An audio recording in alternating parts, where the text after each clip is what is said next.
During the Vietnam War, soldiers feared not only death on the battlefield, but what awaited them if they were captured alive. Prison camps, both in North and South Vietnam, became infamous for their cruelty. Men were locked in cages, beaten until their bones snapped, starved until they could barely stand, and tortured with methods so grotesque they seemed born in hell itself.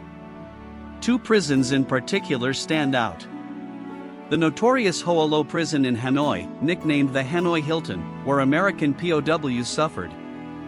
And the Coconut Tree prison on Phú Quốc Island, where tens of thousands of North Vietnamese and Viet Cong endured horrors few survived. This is the story of the brutality of Vietnamese prisons.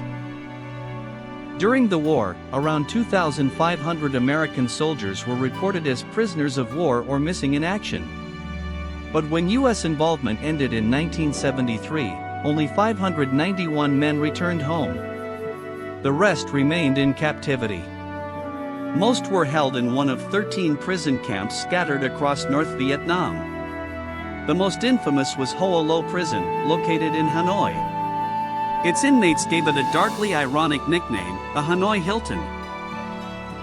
The prison had not been built for Americans at all. Constructed in the late 19th century by the French colonial government, it was originally used to house Vietnamese revolutionaries who sought independence. After France's departure in 1954, it was briefly turned into a communist re-education center. But with the outbreak of the Vietnam War, it became something far darker, a prison reserved for American POWs. The first American to arrive was Lieutenant Everett Alvarez Jr. in August 1964. His A-4 Skyhawk dive bomber was shot down during Operation Pierce Arrow. Soon, other downed pilots followed. One of the most famous was John McCain, later a U.S. Senator and presidential candidate. Shot down in 1967, McCain crashed into Truc Bac Lake in Hanoi with a broken leg and two fractured arms. Locals pulled him from the water, but instead of mercy, he was beaten, bayonet in the foot, and then thrown into captivity at the Hanoi Hilton. The prison complex was divided into grimly nicknamed sectors: New Guy Village, Heartbreak Hotel, Little Vegas, and Camp Unity. Cells were dark, damp, and suffocating. 4 men to a cell.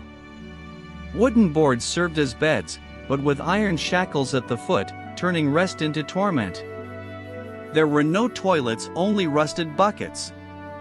Rats, cockroaches, and vermin crawled over the prisoners' bodies as they tried to sleep under the glow of a single bulb left on day and night. Hygiene was nearly impossible. Weeks, sometimes months, passed between showers. Open windows let in sweltering heat in summer and freezing air in winter. Many prisoners wasted away, losing up to 20% of their body weight. The diet?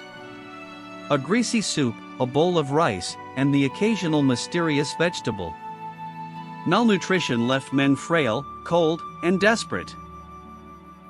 The North Vietnamese treated their captives not as POWs, but as criminals.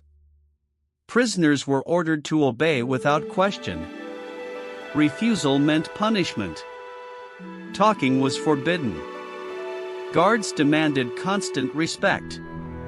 Instead of freedom of thought, inmates endured endless propaganda broadcasts over loudspeakers. Hanoi Hannah, a radio host, taunted them nightly. "GIs, why should you die thousands of miles from home? Lay down your arms now, and cross over to the people's side." But even in silence, the prisoners found a way to resist. They invented the tap code, a secret language using a 5x5 alphabet grid. By tapping on walls, pipes, or cell bars, prisoners spelled out words, abbreviations, and even jokes. This simple code gave them something vital: connection, unity, and hope. The guards never knew. Life in Ho Lo was already unbearable. But the worst came during interrogations. At first, prisoners were subjected to psychological torture. Isolation, sleep deprivation, starvation, propaganda sessions. But when that failed, guards turned to physical torture. Prisoners were beaten while tied to stools. They were dragged by ropes around the courtyard, thrown into cages too small to move, left shackled in their own waste. The most feared methods included the rope trick, arms tied behind the back and twisted upward until shoulders dislocated. Victims were hung from hooks, their bodies wrenched in agony. The twisted cuff, handcuffs ratcheted so tight they crushed bones together. Sometimes both methods were combined, leaving men broken in body and mind. After a failed escape attempt in 1969, torture intensified. It only eased after the death of Ho Chi Minh later that year. Prisoners reached their breaking points. Some gave false confessions, fabricating ridiculous stories to appease their captors. One man even claimed his name was Lieutenant Clark Kent, Superman himself. The cruelty caused extreme physical and psychological trauma. Yet many endured years inside.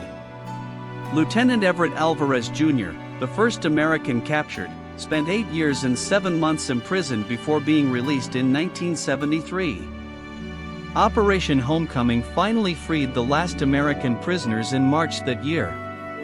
But the scars of the Hanoi Hilton lasted a lifetime.